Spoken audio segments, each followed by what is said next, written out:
श्री शिवाय नमस्तुभ्यम। हर हर महादेव। गुरुजी पंडित प्रदीप मिश्रा जी द्वारा मध्य प्रदेश राज्य के विदिशा जिले के गिरधर कॉलोनी में श्री वेदवती शिव महापुराण कथा शुरू हो गई है और आज दूसरे दिन की कथा पूर्ण हो चुकी है। यह कथा 7 दिवसीय है जिसे 30 जून से 6 जुलाई तक आप देख सकेंगे। आज की कथा बहुत अधिक रोचक जानकारियों से भरपूर थी। साथ ही गुरुजी ने उपाय पत्रों की भी जानकारी दी है।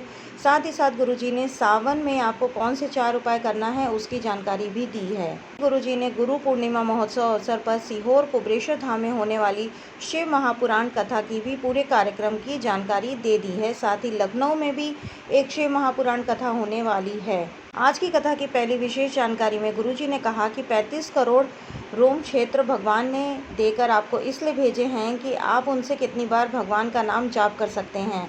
21,600 सांस प्रतिदिन आपके शरीर से निकलती है। उन सांसों में हमने कितनी बार भगवान का नाम जाप किया, स्मरण किया, यह देखा जाता है। भोलेनाथ ने आज तक कभी आपसे यह नहीं कहा कि मुझे कुछ धन वैभव या फिर संपदा दो, बल्कि महादेव यह कहते हैं कि जो मैंने तुम्हें प्रदान किया है वह तुम मुझे दो। भगवान ने आपको श्वास दी है जिसे आपको भगवान के नाम जाप में उपयोग करना चाहिए। कथा की अगली विशेष जानकारी में गुरुजी ने कहा कि कष्ट आने पर, दुख आने पर, तकलीफ आने पर आपको परिवार वालों, परिजनों के पास जाने से पहले, पड़ोसियों के पास जाने से पहले भोलेनाथ की शरणागति प्राप्त करना चाहिए और 1 लोटा जल लेना चाहिए और भोलेनाथ के मंदिर में जाकर अर्पित करते हुए अपने दिल की बात भोलेनाथ से कह देनी चाहिए। नहीं पाए जिसमें उन्होंने पूछा था कि मान लो हमें कोई मंत्र नहीं आता है, साधना नहीं आती है, और तो हम अपने दिल की बात देवाधिदेव महादेव से कैसे कहेंगे, तो वह भी हमें नहीं आता है। तो इस पर गुरुजी ने कहा कि शिव महापुराण की कथा कहती है कि जब हम बेलपत्र को लेकर भोलेनाथ के मंदिर में जाकर बेलपत्र को शिवलिंग पर अर्पित करते हैं, एक कलश से जल माता अशोक सुंदरी के स्थान पर अर्पित करते हुए वह जल शिवलिंग के ऊपर अर्पित कर देते हैं, तो मात्र इतना कर देने से महादेव हमारे मन की बात को स्वतः ही समझ जाते हैं। आपको कुछ बोलने की भी आवश्यकता नहीं पड़ती है। आज की कथा की अगली जानकारी में गुरुजी ने बताया कि 14 जुलाई से 21 जुलाई तक गुरु पूर्णिमा महोत्सव सीहोर कुबरेश्वर धाम में होगा। इस अवसर पर गुरु पूर्णिमा महोत्सव तो मनाया ही जाएगा, साथ ही साथ शिव महापुराण कथा का भी आयोजन होगा जो कि जुलाई से 21 जुलाई तक चलेगी। और गुरुजी ने कहा इस गुरु पूर्णिमा अवसर पर गुरु दीक्षा भी दी जाएगी। इस कथा की अगली जानकारी में गुरुजी ने कहा कि पूरे साल भर हम शिवलिंग पर 1 लोटा जल अर्पित करते हैं, पर सावन के पहले दिन से ही 2 लोटा जल आपको शिवलिंग पर अर्पित करना शुरू कर देना है।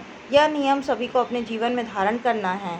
आज की कथा की अगली विशेष जानकारी में गुरुजी ने कहा कि महीने, 2 महीने या फिर 3 महीने या फिर 6 महीने या फिर साल भर में आपको जब भी ठीक लगे आपको एक नियम बना लेना है कि आपको सत्यनारायण की कथा ब्राह्मण जन को बुलाकर अपने घर पर करवाना है।